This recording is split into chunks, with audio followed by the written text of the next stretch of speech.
విత్తువాడు తన విత్తనములు విత్తుటకు బయలుదేరెను.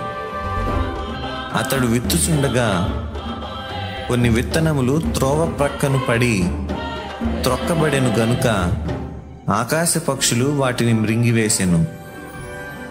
కొన్ని చాలా మన్ను లేని రాతి నేలను పడెను.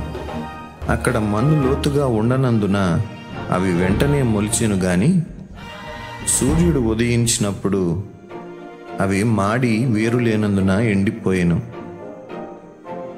కొన్ని ముండ్ల పొదలలో పడెను. ముండ్ల పొదలు ఎదిగి వాటిని అణచివేసెను గనుక అవి ఫలింపలేదు. కొన్ని మంచి నేలను పడెను. అవి మొలిచి పెరిగి పైరై నూరంతలుగాను ఫలించెను. మరియు నేటికి రైతు తన విత్తనం విత్తుతూ చివరకు ఒకప్పుడు లేని చోట జీవం పోసేంత మృదువైన హృదయం కోసం ఓపికగా ఎదురు చూస్తూనే ఉన్నాడు.